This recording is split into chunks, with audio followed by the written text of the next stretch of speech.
El caso Chihuahua se ha convertido en un conflicto que ha pasado de un tema de seguridad en uno político electoral. Hoy la gobernadora Maru Campos estaba invitada a participar en una reunión en el Senado. Anunció que no iría. ¿Por qué? Porque el tema de los agentes de la CIA muertos en un accidente en la Sierra Tarahumaras es parte de una investigación en curso y no podía hablar de ello. Para los senadores de Morena, donde por supuesto vi a Adán Augusto López, la precandidata de ese partido, Andrea Chávez, conserva bastante influencia, hasta pedido de juicio político han pedido contra la gobernadora. Ahí está la mano de Andrea Chávez, Jorge. Por supuesto, el Senado no tiene atribuciones para convocar a gobernador alguno a comparecer.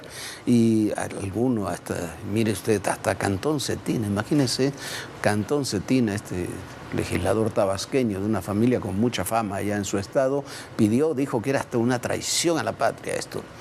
La invitación fue declinada, pero además fue el propio Omar García Harfuch, el secretario de Seguridad, quien reconoció que la gobernadora no sabía de la participación de agentes de Estados Unidos en ese operativo, como tampoco sabía la Secretaría de Seguridad Pública y como tampoco sabía, aparentemente, la Secretaría de la Defensa Nacional. Según adelantó la comisión que está investigando el caso en Chihuahua, los agentes habrían sido invitados por el director de la Agencia de Investigación Estatal, Pedro Román Oseguera Cervantes, que falleció junto con ellos en el accidente, en un operativo donde no participaron, no llevaban armas ni tampoco uniformes. Hoy un medio dio a conocer una foto donde supuestamente están armados y con uniformes estos personajes, estos agentes estadounidenses, y ya el gobierno de Chihuahua emitió un comunicado diciendo uno por uno quiénes son los que están en esa foto. Ninguno de ellos es, por supuesto,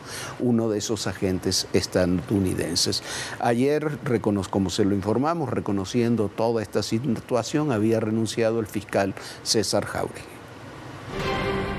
La Fiscalía General de la República inició 2 carpetas de investigación derivadas de la muerte de 2 agentes de la CIA en Chihuahua. Una por el operativo del 17 y 18 de abril, en el que autoridades estatales y el ejército desmantelaron laboratorios de fabricación de droga sintética entre los municipios de Morelos y Huachochi. La otra por la presencia y actuar de los agentes estadounidenses, que se dio a conocer luego de que el fiscal estatal ofreció una conferencia de prensa el 19 de abril, así como por la información compartida en la Mesa de Seguridad Estatal, donde se confirmó la muerte de 4 personas en un accidente cerca de Huachochi. El comandante de la Agencia Estatal de Investigación, Pedro Román Oseguera Cervantes, su escolta Manuel Genaro Méndez Montes y 2 ciudadanos estadounidenses.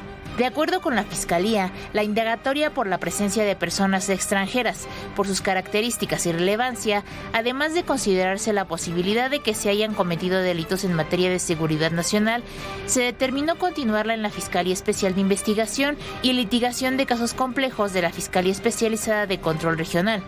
El martes 21, los diarios Washington Post y The New York Times publicaron que eran agentes de la CIA. 3 días después, la gobernadora Maru Campos anunció la creación de una unidad especial de investigación.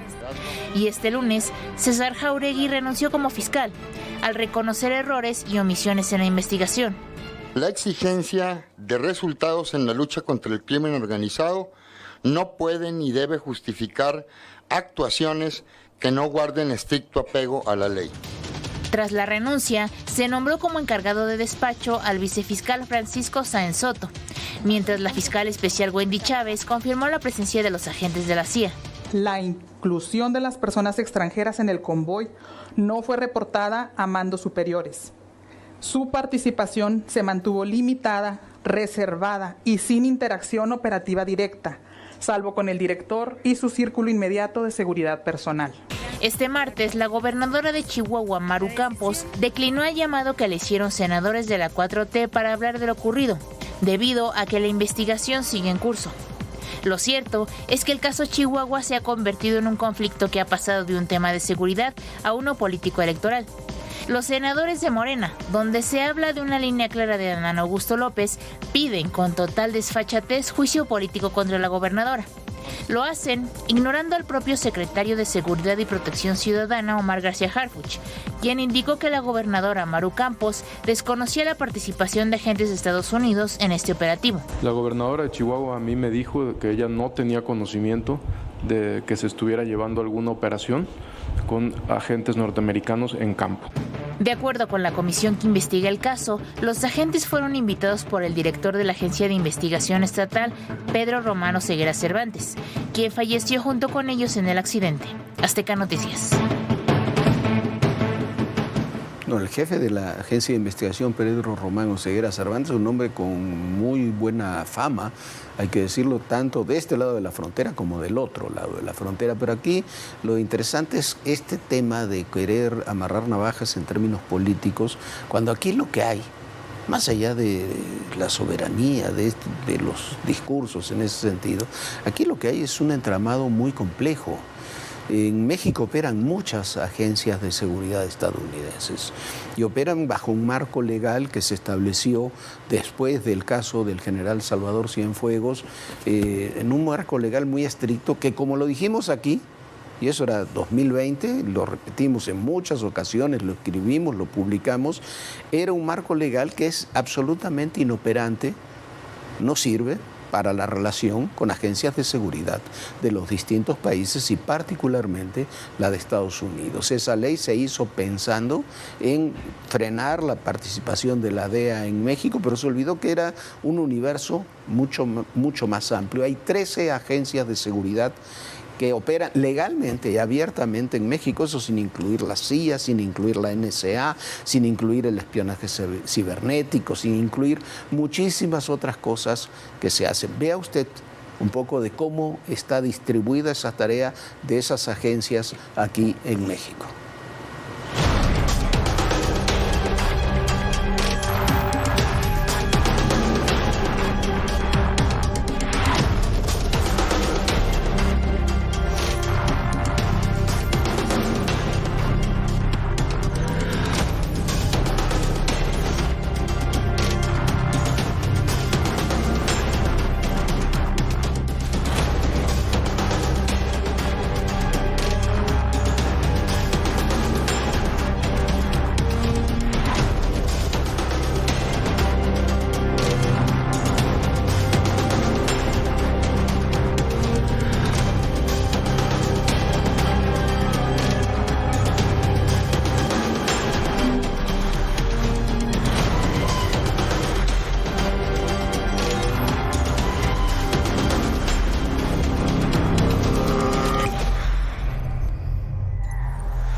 Bueno, y estas son solamente algunas. Hay otras agencias mucho más especializadas. Está la FAC, por ejemplo, que es del Departamento del Tesoro para perseguir el lavado de dinero.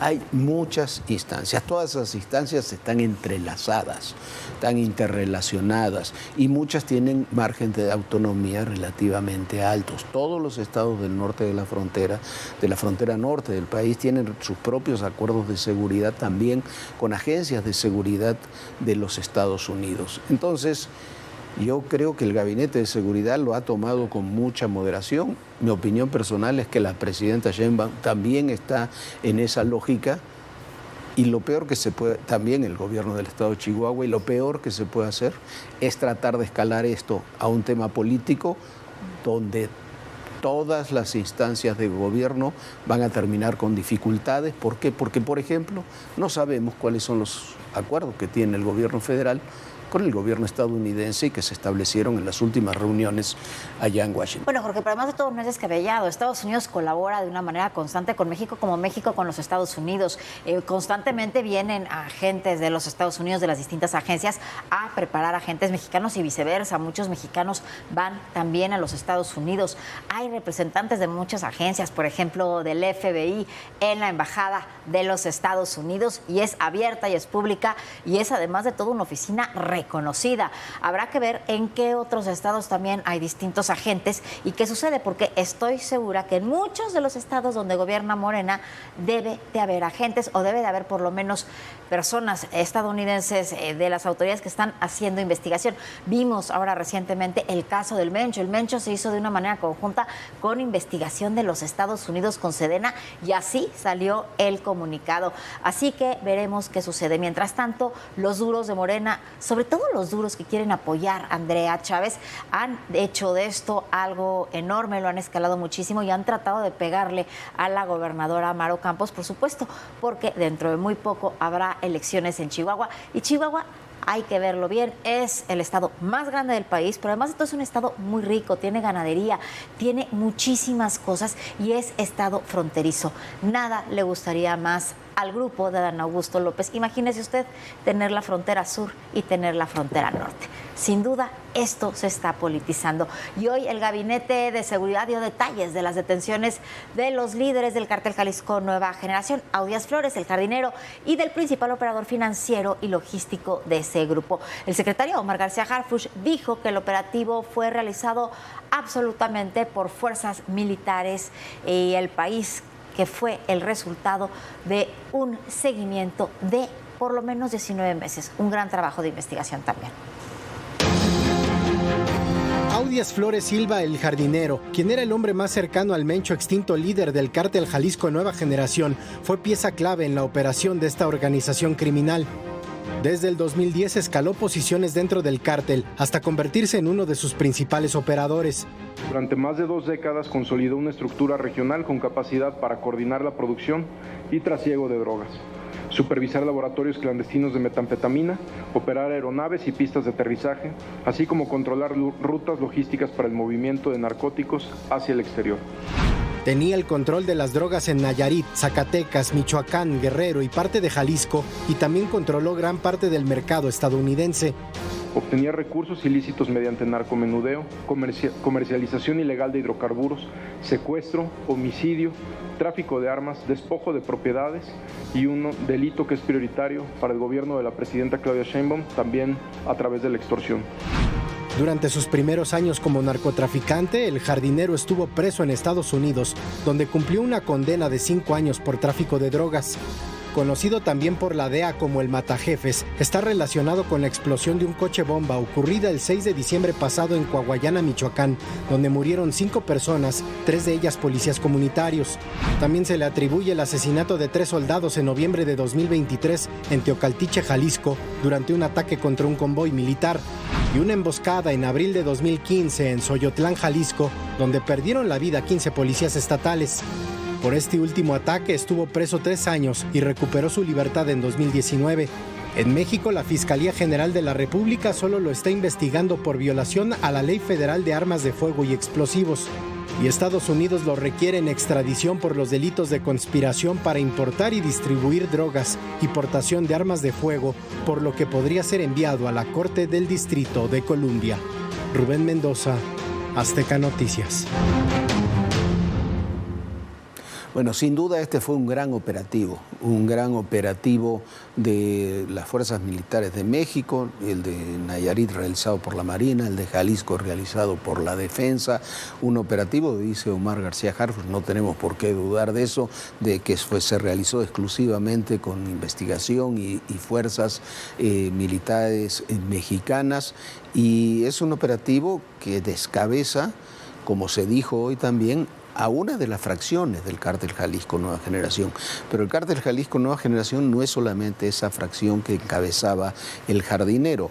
Como le veníamos diciendo desde la muerte del Mencho, el control mayoritario del Cártel Jalisco Nueva Generación quedará en una paradójicamente nueva generación, en el 03, el hijastro del Mencho, que es Juan Carlos Valencia González, que según reportes de inteligencia se queda en esa posición por su peso familiar. Es el hijo de Rosalinda, de la esposa del Mencho. Lo adoptó prácticamente desde que era un niño. Es sobrino directo de los Queenies, que son personajes fundamentales en la construcción del Cártel Jalisco. Además dirige buena parte de la operación de los grupos paramilitares del cártel. El otro personaje central, también aspirante a la sucesión y aparentemente aliado con el 03, es el Sapo, Hugo González Mendoza Gaitán, que es el verdadero jefe militar de ese grupo. El jardinero les quería competir ese liderazgo, lo estaba construyendo y lo estaba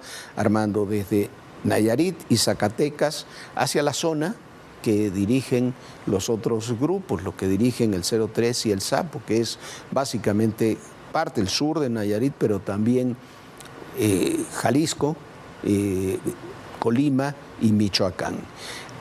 Este cambio generacional también se está dando en el cártel de Sinaloa. Los mayitos están aparentemente derrotando a los chapitos en la guerra interna que tiene el cártel de Sinaloa, cada uno con sus aliados, y la ofensiva que se realizó la semana pasada contra Aureliano, el propio narcolaboratorio de Chihuahua, del que ahora no se habla, parece que era de los chapitos, parece, y de Aureliano, parece que está dando como resultado que se imponga una nueva generación ahí en el cártel de Sinaloa. Este es el Mayito Flaco, Ismael Zambada Sicairos, hijo de Ismael El Mayo Zambada. Hay una nueva generación en toda esta estructura, y también hay que recordar un tema que no es menor. El jardinero era uno de los principales operadores de los fraudes y despojos inmobiliarios en Nayarit, con complicidades con la Fiscalía del Estado, jueces del Estado, y una de las víctimas fue Eduardo Valencia, un caso de que aquí le hemos hablado en muchas ocasiones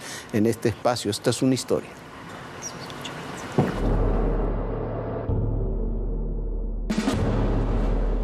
La historia de Eduardo Valencia es algo más que un expediente judicial. Es una historia de terror y de persecución política.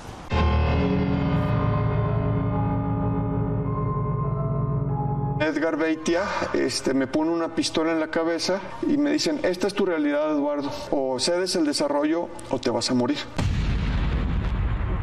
En el año 2005 compro un terreno cercano a 5 hectáreas en Nuevo Vallarta, y este desarrollo se llama Flamingo Sacua, y es el cual me sustrajo el estado de Nayarit.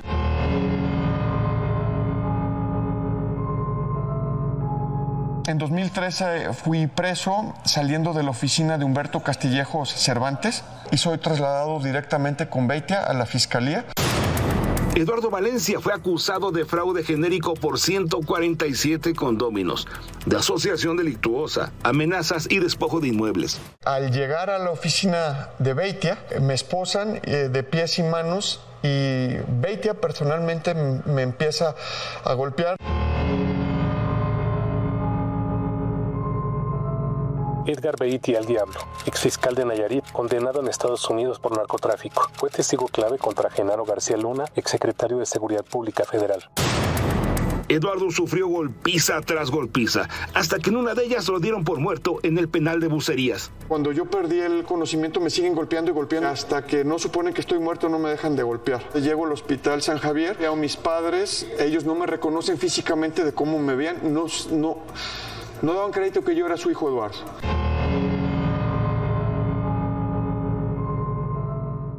Eduardo comprobó la tortura e inconsistencias en el curso de sus procesos penales, falta de notificaciones, contratos inexistentes y jueces puestos a modo. De las 71 causas penales que enfrenta, ya solo le quedan 2 por defender. Pero no bastó con haber ganado amparos y desvirtuar acusaciones para conseguir su libertad. Ahora pesa en su contra una nueva sentencia de 9 años de prisión por el delito de fraude genérico, bajo los mismos argumentos de los que ya fue absuelto en más de 60 ocasiones. Federico Anaya, Azteca Noticias. Bueno, y sin previo aviso, miles de usuarios de plataformas de entretenimiento en línea se quedaron sin poder usar su dinero.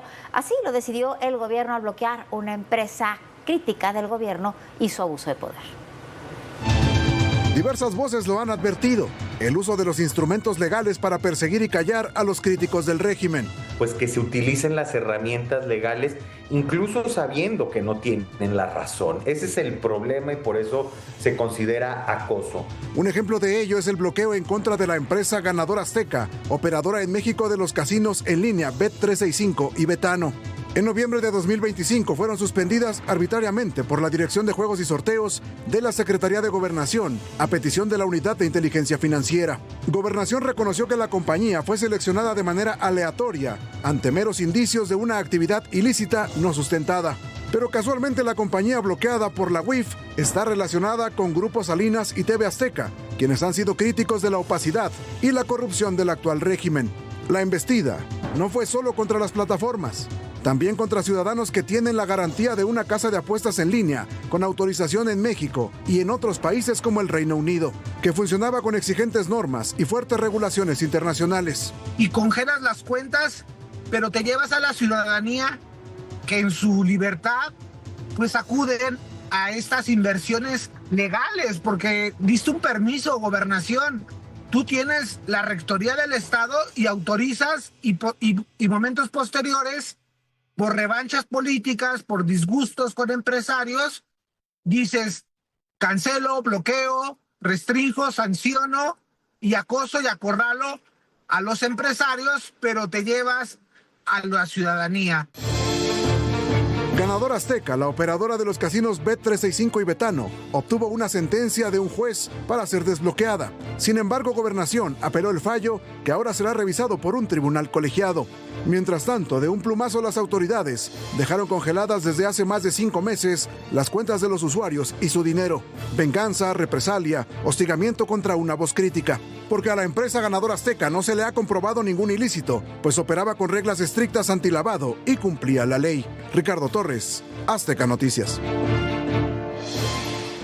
Y escuche usted, la ministra, que se autodenomina la ministra del Pueblo, defendió hoy el rechazo a la declaratoria de inconstitucionalidad del reglamento de prestaciones médicas del Instituto Mexicano del Seguro Social, con lo cual este instituto no podrá entregar a sus derechohabientes anteojos, lentes de contacto, aparatos auditivos, implantes cocleares, así como prótesis y ortesis. Así, por ejemplo, cualquier muñequera, cualquier cosa que pueda necesitar un paciente.